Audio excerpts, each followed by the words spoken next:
This is our photos from Sunday up on Perkins, and we had some really unusual stuff happen here, and these are worth looking at. Kind of a nice day, really nice day in fact, and we got to see, now this is the same gentleman that has the 1914 Harley. I'm not sure he works for the museum, owns the museum, whatever, but anyway, always very friendly, fun to talk to, very informative, like same as Jay Leno is. Of course he knows his stuff. But anyway, and we had a short video of this car just driving around, and I wanted to try to get this as close as I can. To see these old restored cars, and I was just thinking, now look at the back seat here. I was just thinking, like, when you want to pick up chicks, boy, is this the greatest car of all? You jump in the back here and you know, go down a beach or wherever you're surfing or whatever. Kind of a cool car. Really liked it. Now, he had something I thought very interesting. These cars came with 4-to-1 compression iron pistons, and when this was restored and rebuilt, he said the new pistons that they put in are aluminum and they're 8-to-1. So what it means is the hand crank still works, but you really got to be a gorilla to crank it over. But so he had retrofit. And I guess this is not, you know, something such a special thing, but it has an electric starter. Now, I'm not sure I'd want to do that to my RD, but well, I don't know.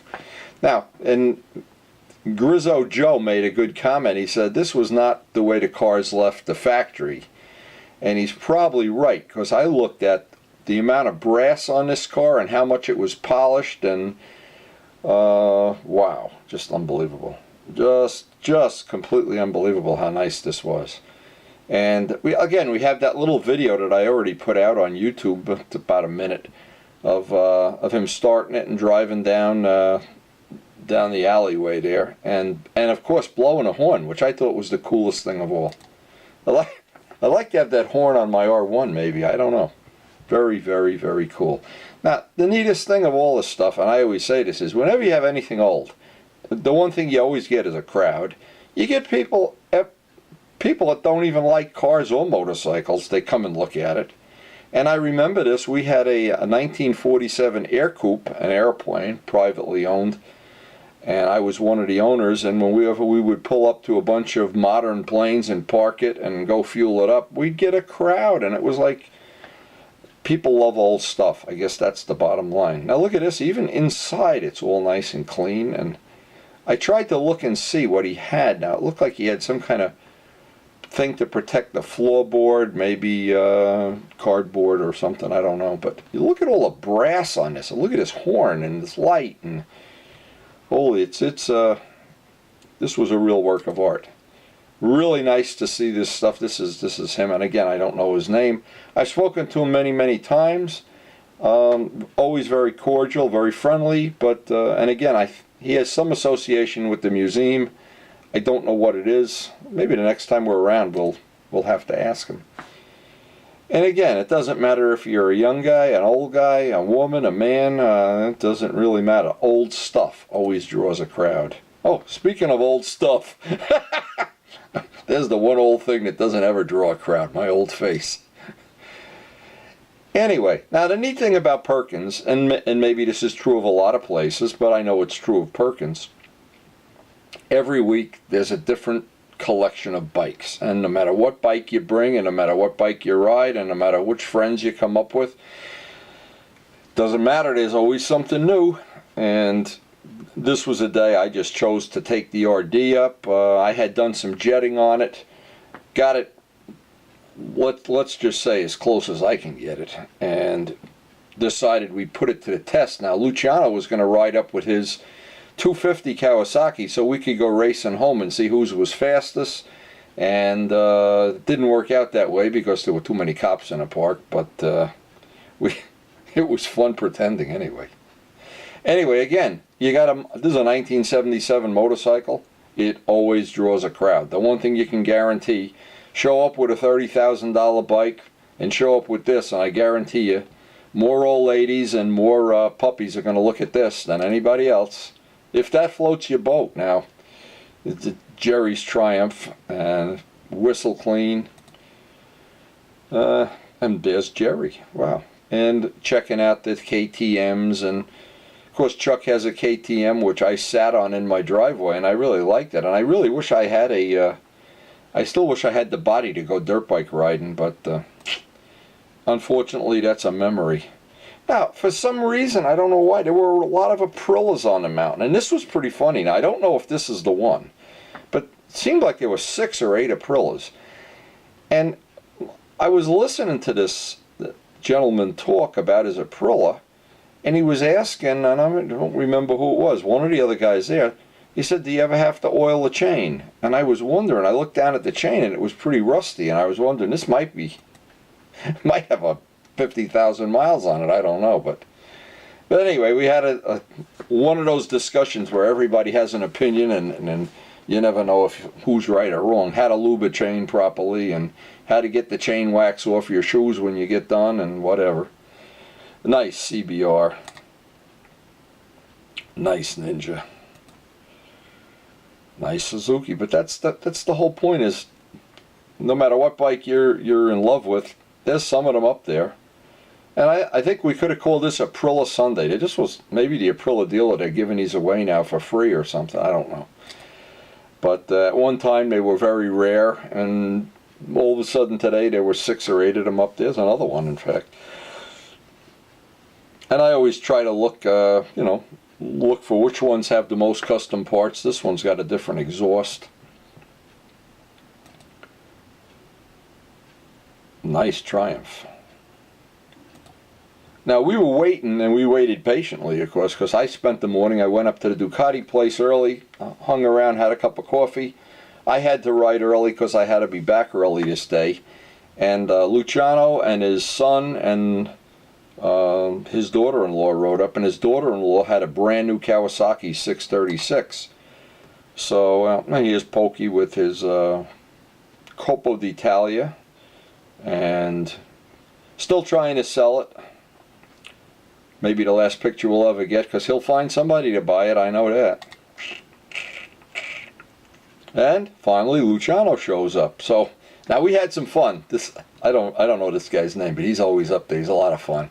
And we always kid around with him, and Luciano always gives him a hard time, and we always tell him, when you learn how to ride better, we'll let you ride a real motorcycle like an RD. And of course, there's Vlad. Vlad has, sooner or later, he's got some stuff from his Benelli he wants me to work on, but we're going to have to wait till the summer ends, I think, to get that done. This is Luciano's daughter-in-law, her new Ninja, and I think it only had like a couple 100 miles on it here. And she actually did put some accessories on herself. I think he was telling me she changed out the tail section or whatever she did. I'm not sure. Here's Linda for anybody. I don't want to cut Linda's head off here. And it's a beautiful bike, needless to say. And he's got this decal on the back. I got to see what that said. What did it say? Veloci Felici. Now I don't know what Veloci. Maybe that means they're selling pizza pies or something.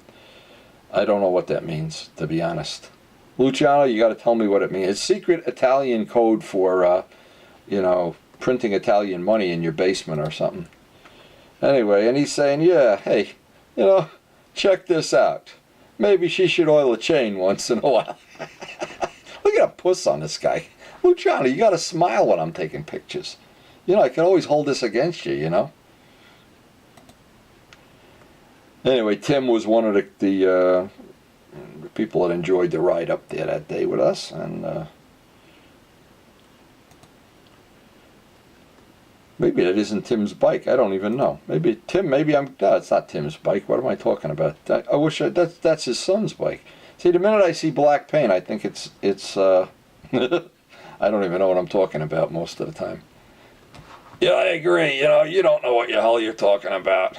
So anyway, here, Vlad and our friend here, we're getting, and again, I don't know his name, I'm sorry, I don't, but there's several people in this video, I don't really know their name, but I know who they are.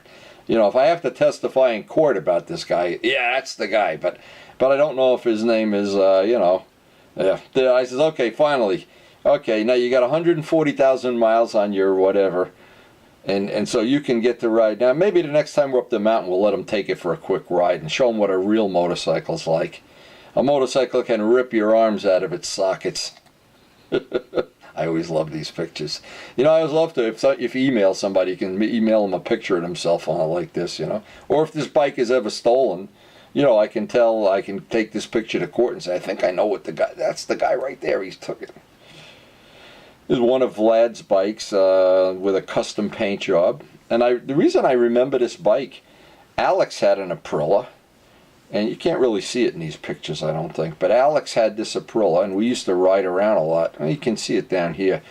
Anyway, on a stock Aprilia, the tank is painted the outline of a lion's head. And I rode with Alex for, you know, thousands of miles.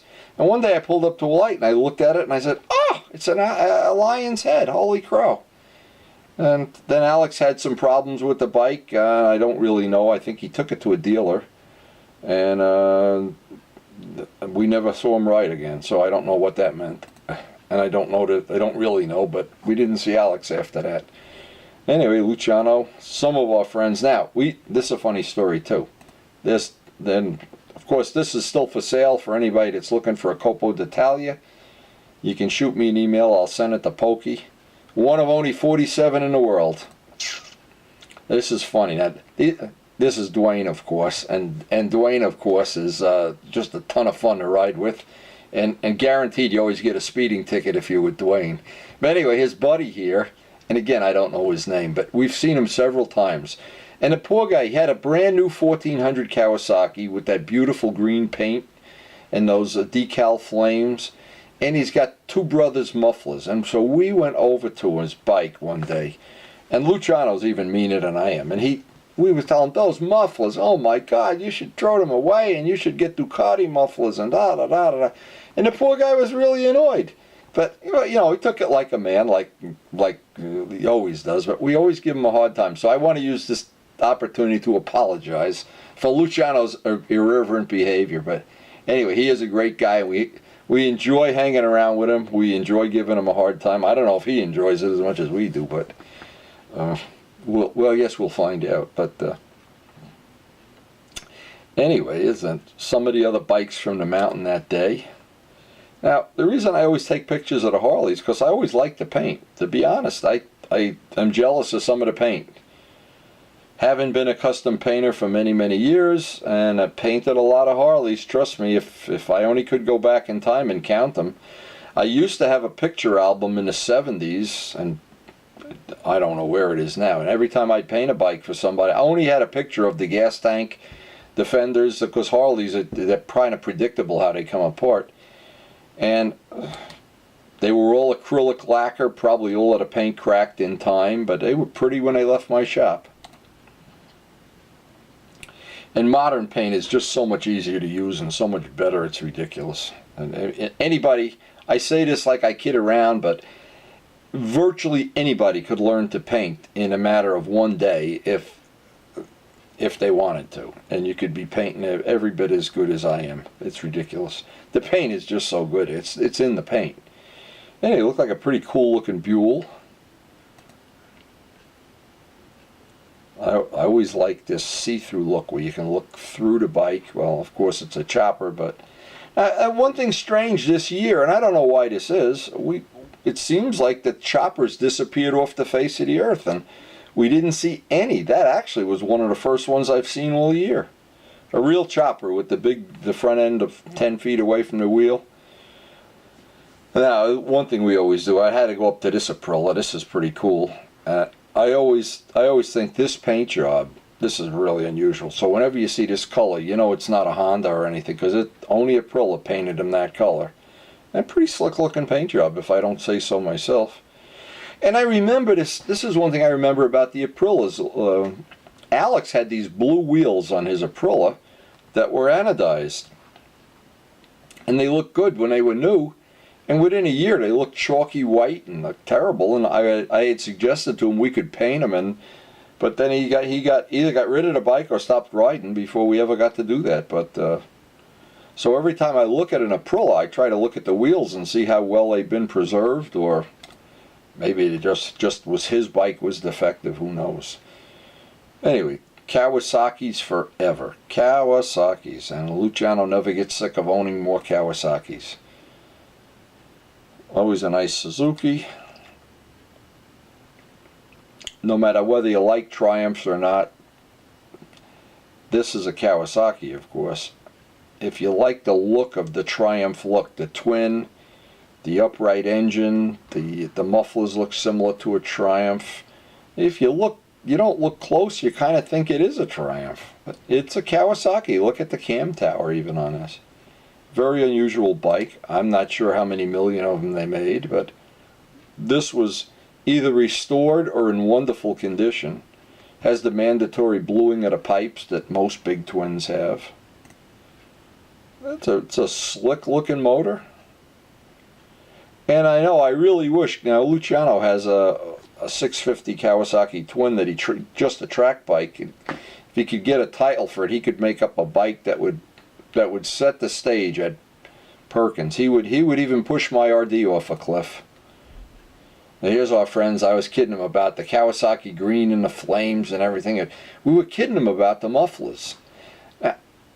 I see he's got different mufflers on the bike, but when we saw this bike, it had the stock mufflers, and believe me, in real life, they're so big, you probably could put a raccoon inside them or something. They are gigantic. And I don't know if it because guys were giving him a hard time, he went and bought these. Maybe not, who knows. But the guy, he is a lot of fun, and he has this cool hat. It looks like the thing you squeeze orange juice on. I don't think I got a picture of him wearing the hat. Is Pokey holding court. Always the salesman of the month club. He was wearing my t-shirt the other day, so I didn't say anything bad about him. And now he took the t-shirt off. We can go back to harassing him. And Linda's bike, absolutely beautiful. What a beautiful bike this is. You know, and it's probably just the right size too for somebody that's going to be track biking it and doing some street riding, and it's probably fast as anything. And one of my favorites. Now I know it's not a popular bike. I know there are not that many of them and they got issues and everything, but Honda Hawk is, I think, like an RD, it's just a cool bike. This one is exceptionally clean and cool and everything. One I'd love to add to my collection if I could find one cheap, but don't think that's going to happen. Now, we close out the day, and it was a wonderful day. We close out the day. My dad, maybe I've never told this story. My dad died when I was young, 7 years old. Before he died, of course, he was a motorcyclist his whole life. He raced for BMW. He raced sidecars, in fact. He had this motorcycle, maybe a different year, slightly different, but it was a BMW with the Earl's fork and with a sidecar. And he took me to Washington to see one of our relatives in a sidecar. And when your dad dies and you're very young, you have some funny memories. I don't know, not funny, but distinct memories. I could remember riding along in that sidecar and having this silly ass helmet on that didn't fit, probably duct taped to my face or something. And I could remember thinking, my God, I'm the coolest guy on earth. And as I'm up there taking pictures of this sidecar, what comes along is an Aprilia with beautiful gold wheels. Holy moly, look at these wheels. But I didn't know. See, this might be a brand new bike. And I wonder what whenever you see an Aprilia, look at the whether it's anodizing or powder coating or whatever, but I just remember Alex's bike did not stand the test of time. And again, there's a very, very nice Triumph here, and I love the aluminum rims. Oh man, spoke wheels.